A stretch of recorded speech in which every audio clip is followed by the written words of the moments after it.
Himalaya in North India is the location of the human planet's most dangerous shoot. The crew's mission? To film a family walking to school 80 kilometers down a frozen river. The team face sub-zero temperatures, altitude sickness, thin ice, and lethal avalanches.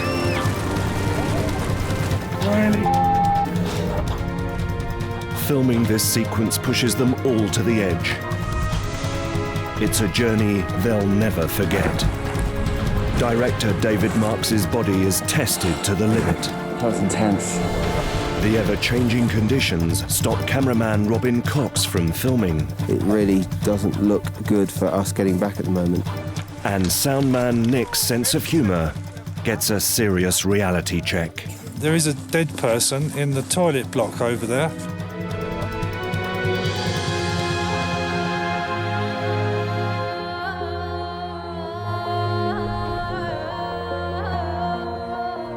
After several days acclimatising in town, the team set off for the Zanskar River on a trek known as the Chadder. Can we take a picture?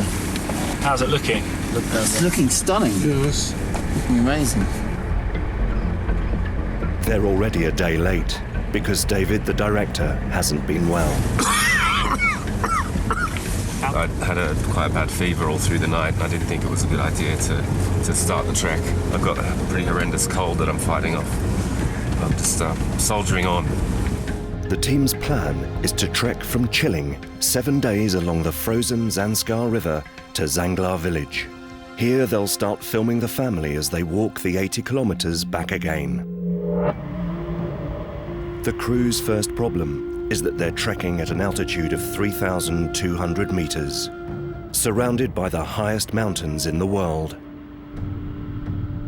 At this altitude, the air is thin and their bodies are struggling to cope with less oxygen. They're vulnerable to acute mountain sickness, and there's no way down at the bottom of a valley. This is a key reason why expedition doctor Tashi Thinless is on the trek. One thing is the altitude sickness. Second thing is cold exposure, cold injuries. That's another problem.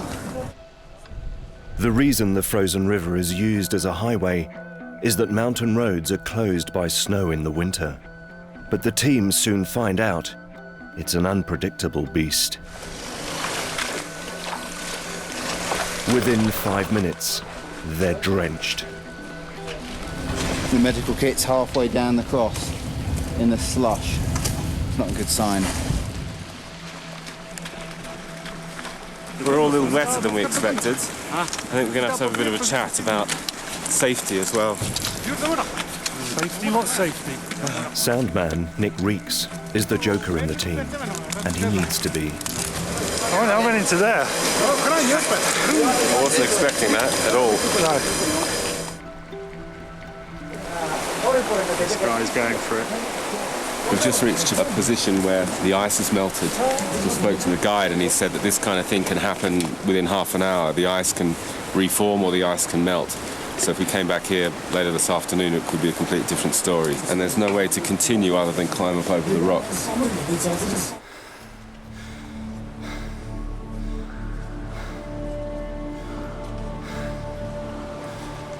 This is the last thing they want to do at altitude.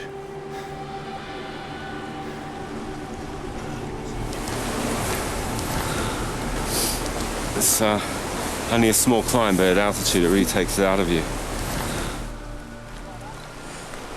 Altitude sickness can cause the brain to swell, cerebral edema, and fluid buildup in the lungs, pulmonary edema. Both are killers.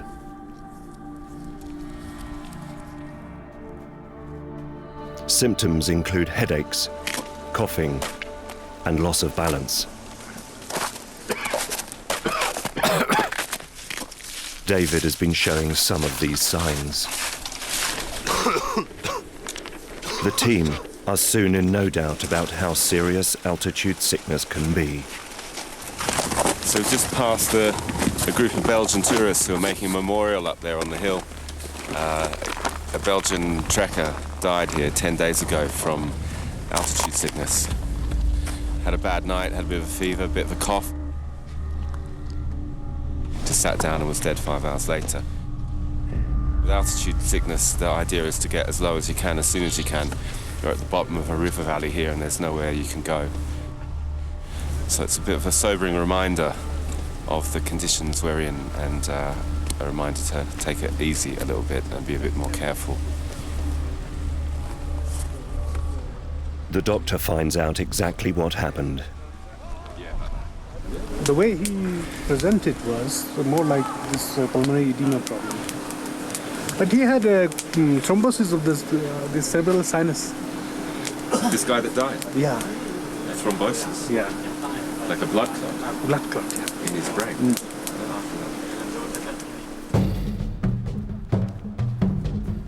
Stress makes acute mountain sickness more likely. And the responsibility on David's already weakened shoulders is immense. Apart from the crew, he's in charge of 40 porters needed to carry all their food, tents and kit down the Chadha.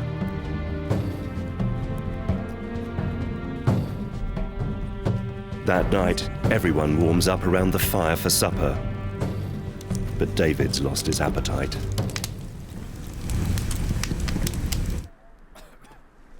In the early hours, his condition worsens. So the crew get Dr. Thinless.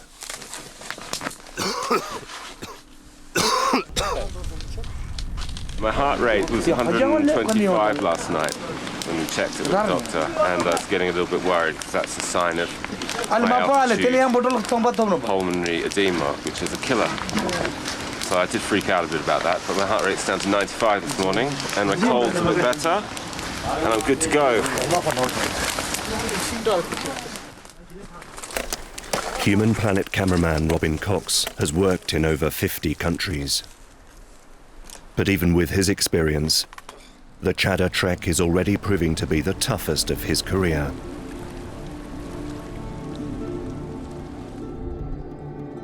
The constantly changing weather conditions make it extremely difficult to film. At times on the Chadha, the light is glorious. At others, the sun can't penetrate the steep gorge. And filming in blanket white conditions is the toughest of all. Snowed last night, not much, it's kind of 2 or 3 inches, but the river's turned to a bed of snow instead of a bed of ice, and we can't see where the thin ice is at all, so potentially could make it more dangerous. Have to be a little bit careful today, I guess. Until Robin reaches the family in Zanglar, he can't film the main bulk of the sequence. So he takes every opportunity to get scenic shots.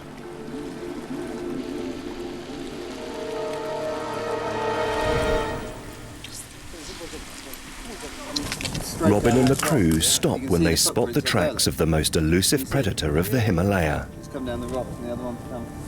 Snow leopard tracks.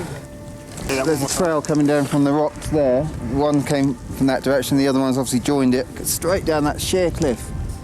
And just, they've joined together here. And look at the size. It's a pretty big paw. And there's the tracks of an ibex that they must have been in hot pursuit. And you can see this little swish here of the tail as it walked past, and then heading off down the valley.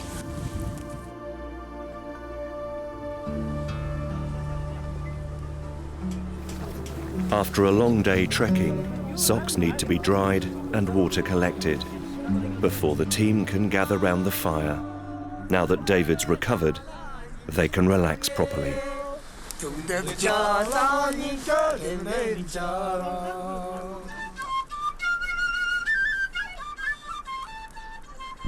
After 7 days and 80 kilometers, the team are finally within striking distance of Zanglar and the family they'll film. But the weather's closed in, and the whole team are now walking through thick snow. To add to their difficulties, the track to Zanglar village climbs nearly 200 meters from the riverbed. We can't see very much, but apparently Zanglar, our final destination, is just at the top of this hill. Here at altitude, every step is a struggle. It's really been the toughest day. It's just really hard work. After a 3.5-hour slog, they make it to Zanglar. Absolutely had it.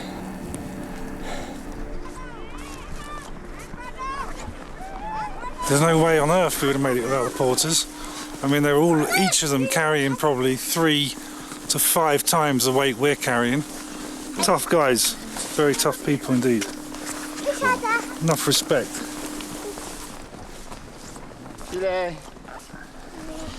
They finally get to meet the children they've come to film.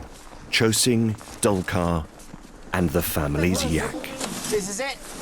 Home for the next 4 days.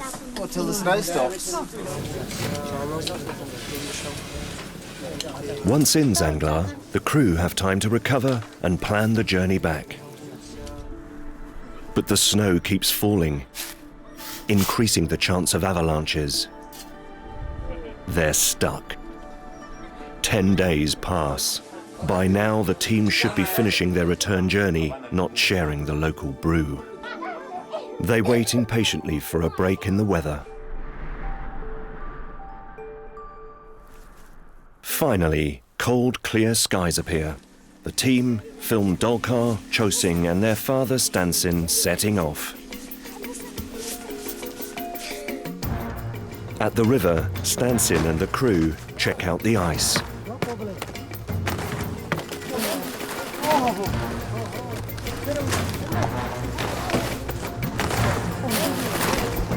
That's the ice.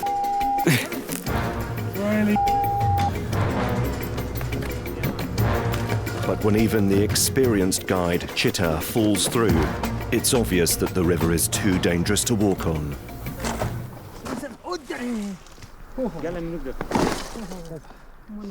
The children are not so experienced in climbing. It's quite dangerous. So if the weather does not clear, if the weather is cloudy, what is our option? We are stuck very badly. The team are forced to leave the river and head downstream to a small village called Pitmo. As they dry off, the local children get an unexpected treat. The kids checking our rushes while we fix their shoes. They're just holes all over the place in their shoes. So we're just doing a bit of a bandaging job, trying to make them a bit more watertight because they all got very cold feet yesterday. With temperatures dropping further, frostbite is a real danger for the children and crew. The next morning, the team are hoping to carry on downstream when some terrible news filters through. A local road worker has been killed on the river close to the village. We've already experienced one Belgian guy dying from altitude sickness. Now a guy's died in an avalanche, and it's making everyone feel very nervous, and it's just been a big blow for everyone, but especially because he came from Zanglar, the village where most of our porters come from. They're losing faith in us and losing faith in the river, and we can't go without them. For many days, no one has come up the Chadha from Leh, which is a bad sign. Chitta, the guide, hears the news that the Chadha might be officially closed. The locals are saying that this is the worst state that the Chadha's been in for 10 years. So, just our luck, really. They've reached a crisis point, and everyone may be stuck here for a long time. It really doesn't look good for us getting back at the moment.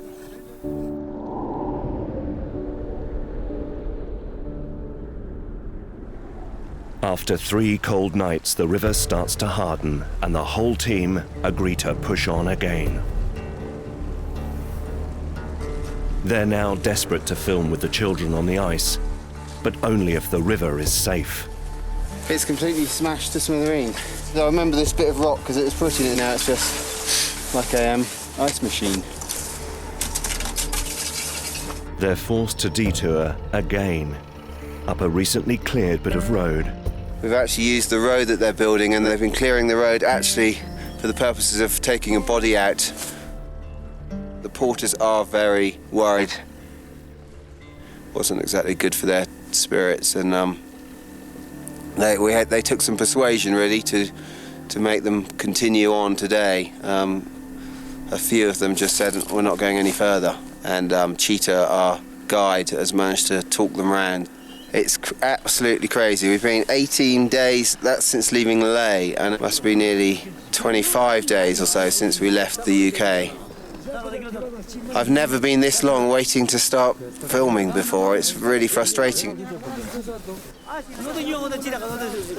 We're now held up in a road camp, which isn't on the itinerary. There is a dead person in the toilet block over there, and he died over a week ago. Overall, it's quite a sombering moment, really. That night, the temperature drops dramatically, forming new ice that's desperately needed. But this creates another problem. It was really cold last night. There was ice inside the tent. It was probably about minus 30 or even lower, we're not sure. But I got in a bit of trouble this morning. I got up and started moving around and getting dressed, and before I knew it, my feet were numb.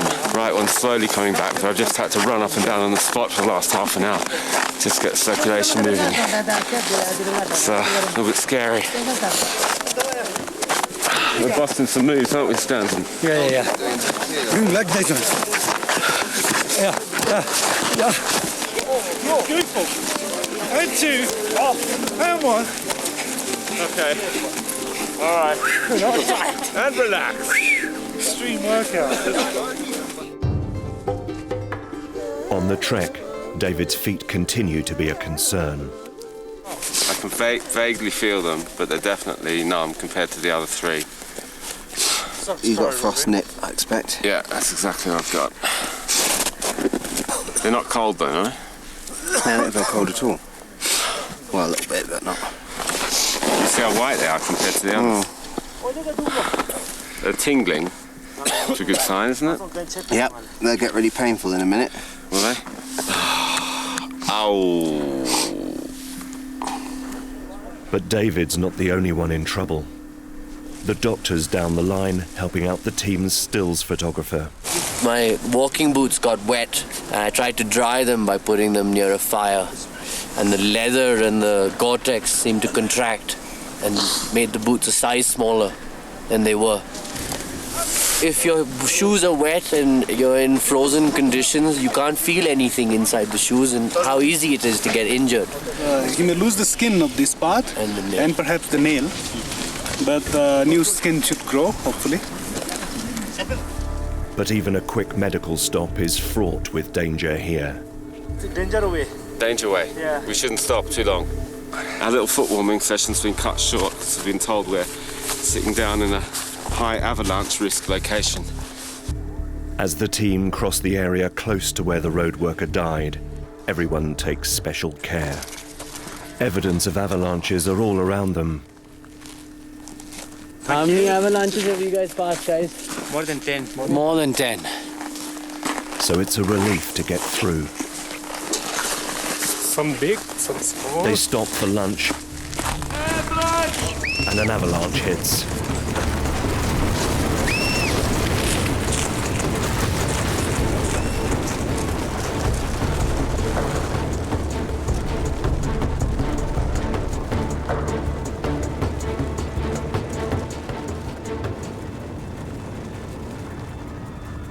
Luckily, no one's harmed.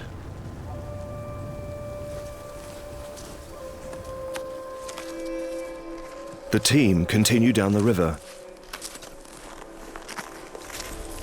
It looks as if they might make it after all. So Robin starts to get the shots of the family he needs. But the river puts up a final obstacle. We just tried to get around this broken ice, but all the water's just turned to slush, and it's just too steep to get past, so that's looks like it's going to be the end of the film. No one's come up in the last week, which is a pretty good indication that the Chadha is closed. So it's a bit of a anti-climax to our adventure, but it is what it is.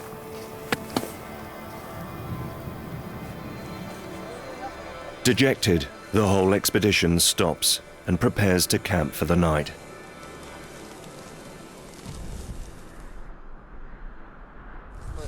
In the morning, they laboriously pack up to go back the way they came. It seems Dolkar won't be making it to school this term. But within minutes, men are spotted coming up the river from Leh. This means that incredibly, overnight, the ice has grown and the river is open once more. The crew can continue after all. Another day, another plan. We just had 9 porters arrive this morning, walked from Leh in 3 days, so everything's changed. We're going to give it a go. The river seems to be frozen up again. Good news. Suddenly it's all okay again. It's hard to kind of keep up with it. I'm just really pleased that we've actually got a chance to finish what we set out to do.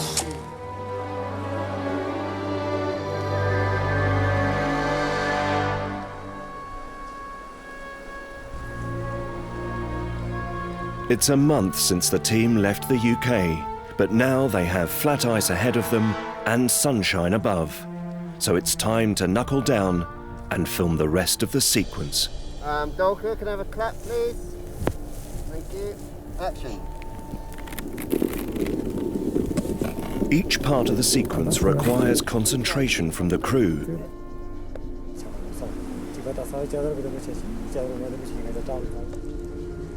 There are still plenty of hazards along the way.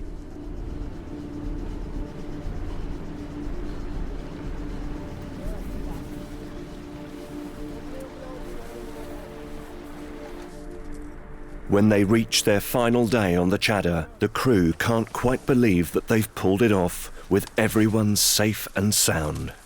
We've made our film, more or less. We've got a few more bits and pieces to pick up, but unbelievably, we pulled it out of the bag, and I think it's going to be good.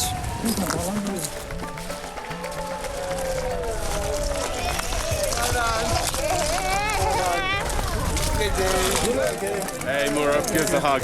Nice one. We made it! 25 days later. I just fell in then. Baby. Excellent job. You're a star. Against all the odds, the kids can now go to school, and the crew can go home. We've been 25 days on the Chadder. We've been 8 days getting these guys to school. And I know I've got 2 kids at home, and I know that 8 days walk to school wouldn't go down very well with them. But look, they've still got smiles on their faces.